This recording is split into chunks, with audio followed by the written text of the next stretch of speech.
বিএনপির ৩৮টি সংরক্ষিত নারী আসনের জন্য শতভাগ নারী নেত্রী মনোনয়ন ফরম সংগ্রহ করেছেন।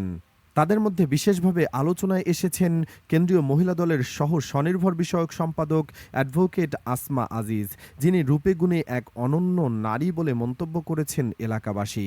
তার এই পদক্ষেপকে ঘিরে বরগুনার রাজনৈতিক অঙ্গনে সৃষ্টি হয়েছে ব্যাপক আলোচনার পাশাপাশি সাধারণ মানুষের মাঝে জেগেছে নতুন প্রত্যাশা।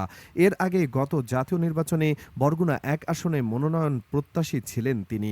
দলীয় সিদ্ধান্তে প্রার্থী না হলেও দলের পক্ষে সক্রিয়ভাবে কাজ করছেন। সংশ্লিষ্টরা মনে করছেন, বিএনপির চেয়ারম্যান তারেক রহমানের নেতৃত্বে দলীয় উচ্চ পর্যায়ের সিদ্ধান্তে তার এই আনুগত্য ও সাংগঠনিক অবদান ইতিবাচকভাবে বিবেচিত হতে পারে। তবে কেবল দলীয় আনুগত্য নয়, আসমা আজিজ দীর্ঘদিন ধরে তার এলাকায় দারুণ কাজ করে চলেছেন ও দলের কঠিন সময়ও সাথে ছিলেন। দীর্ঘদিন ধরে উন্নয়ন বঞ্চিত বরগুনা জেলার মানুষ একজন কার্যকর ও গ্রহণযোগ্য নেতৃত্বের অপেক্ষায় ছিলেন। স্থানীয়দের মতে, তৃণমূল পর্যায়ে দীর্ঘদিনের সক্রিয়তা, সাধারণ মানুষের সাথে নিবিড় সম্পর্ক এবং নারী উন্নয়নমূলক কর্মকাণ্ডে সম্পৃক্ততার কারণে আসমা আজিজ ইতিমধ্যেই আস্থার প্রতীক হিসেবে নিজেকে প্রতিষ্ঠিত করেছেন। রাজনৈতিক বিশ্লেষকদের অভিমত, সংরক্ষিত নারী আসনে মনোনয়নের দৌড়ে আসমা আজিজ একটি শক্তিশালী অবস্থানে রয়েছেন।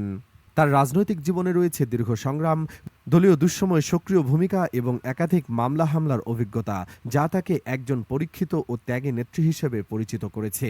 বর্তমানে বরগুনা ১ আসনে বিএনপির কোনো সংসদ সদস্য না থাকায় জেলার উন্নয়ন কার্যক্রমে একটি শূন্যতা অনুভূত হচ্ছে।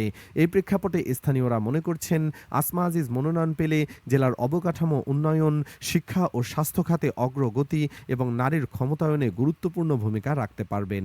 সম্প্রতি তিনি বরগুনা সদর, আমতলী ও তালতলী উপজেলার বিভিন্ন এলাকায় ঘুরে সাধারণ মানুষের সাথে মতবিনিময় করেছেন।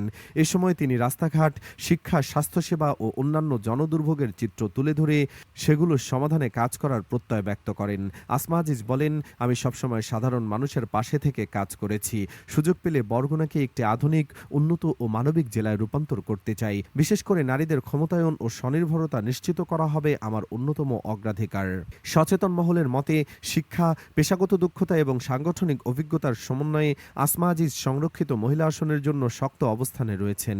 বিশেষ করে নারীর ক্ষমতায়ন, সামাজিক নিরাপত্তা ও মানবিক উন্নয়ন উদ্যোগ তার সম্পৃক্ততা বরগুনার রাজনীতিতে ইতিবাচক পরিবর্তন আনতে পারে বলে তারা মনে করছেন। স্থানীয় নেতাকর্মী ও সাধারণ মানুষের একটি অংশ বলছেন, বরগুনার উন্নয়ন ও নারীদের কার্যকর প্রতিনিধি নিশ্চিত করতে সংরক্ষিত মহিলা আসনে যোগ্য, সক্রিয় ও পরিচ্ছন্ন ভাবমূর্তির নেতৃত্ব প্রয়োজন। তাদের মতে অ্যাডভোকেট আসমা আজিজ সেই প্রত্যাশা পূরণে সক্ষম হতে পারেন।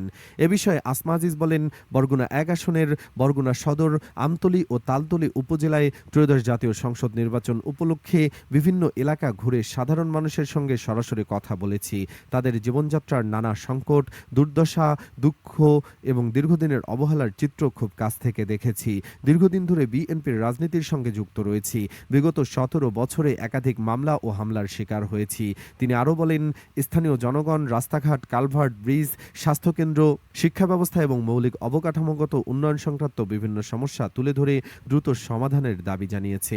জনগণের পাশে ছিলাম, আছি এবং ভবিষ্যতেও থাকব।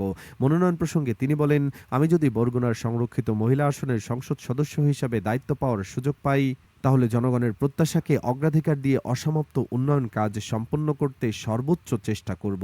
একটি আধুনিক, মানবিক ও উন্নত বরগুনা গড়ে তুলতে কাজ করতে চাই। এ বিষয়ে স্থানীয় নেতাকর্মীদের আশা, দলীয় হাইকমান্ড বরগুনার রাজনৈতিক বাস্তবতা ও নারীর প্রতিনিধিত্বের বিষয়টি বিবেচনায় নিয়ে চূড়ান্ত সিদ্ধান্ত নেবে।